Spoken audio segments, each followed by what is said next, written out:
Kung ang Lemuria ay tinig ng puso, ang Atlantis naman ay tinig ng isipan.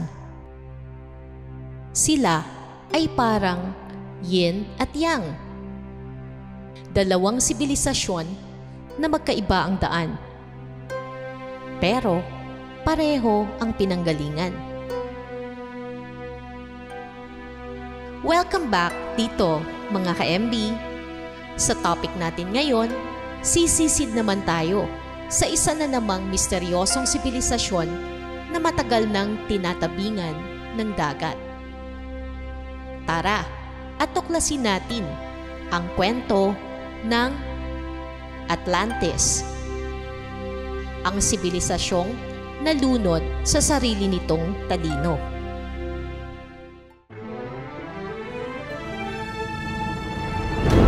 Sa ating mundo, ang lahat ng buhay ay patuloy lang sa paglalakbay.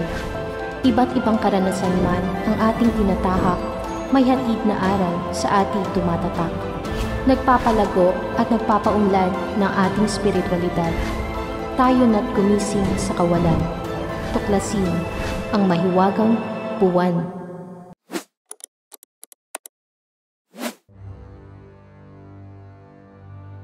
Ano ba ang Atlantis? Unang nabanggit ang Atlantis sa mga writings ni Plato, isang Greek philosopher noong 360 BCE. Ayon sa kanya, ang Atlantis ay isang makapangyarihang kaharian na located beyond the Pillars of Hercules. Ngayon, ito ay tinatawag na Strait of Gibraltar at nagtataglay ito ng napakataas na kaalaman, teknolohiya at kayamanan. Pero ayon din kay Plato, bigla raw itong lumubog isang araw at isang gabi lang dahil sa isang malaking sakuna. Mula noon, naging urban legend, spiritual mystery at subject ng exploration ang Atlantis.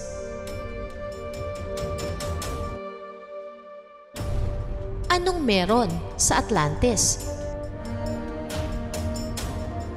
Sinasabing ang Atlanteans ay super advanced. Meron silang flying crafts at high energy crystals. Nakakapag-bend sila ng energy, space at matter. Sobrang taas ng kanilang scientific at technological knowledge. Parang mga kombinasyon ng ancient engineers, healers, at psychic scientists.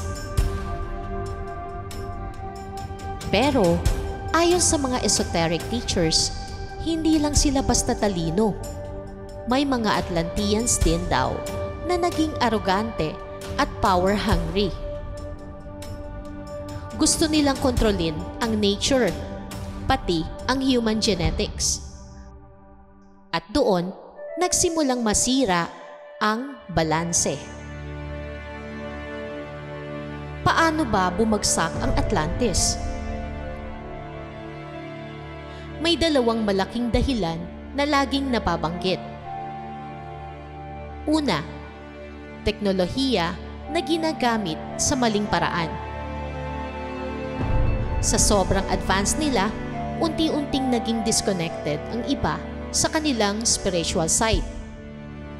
Gamit ang crystal energy at iba pang teknolohiya, sinubukan nilang manipulahin ang nature at energy fields ng Earth. Pangalawa, division ng mga grupo. Nahati ang Atlanteans sa dalawang uri. Una, the Sons of the Law of One. Ito yung mga naniniwalang lahat tayo ay konektado. At yung pangalawa, the Sons of Belial, na naniniwalang may superior at inferior beings. At dahil sa conflict, abuse of power, at energetic imbalance, dumausdos ang vibration ng kanilang sibilisasyon. Hanggang sa dumating ang malaking trahedya. Isang cataclysmic event na nagpalubog sa buong Atlantis.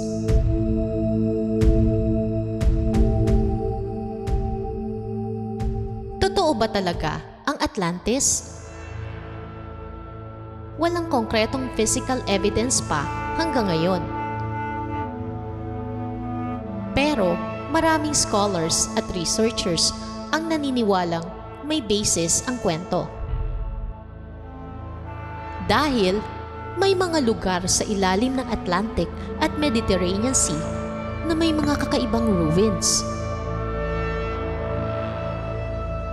May mga katutubong kwento mula South America, Africa at Tibet na kapareho ang theme, isang advanced na sibilisasyon na lumubog.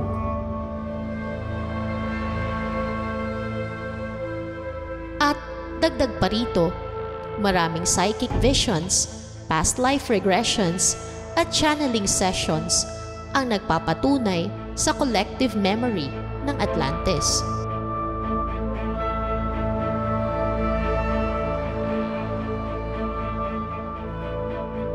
Ano ba ang koneksyon nito sa panahon natin ngayon? Parang familiar ba ang story? Advanced technology? Power struggle? Disconnection from nature? Conflicts between unity at control?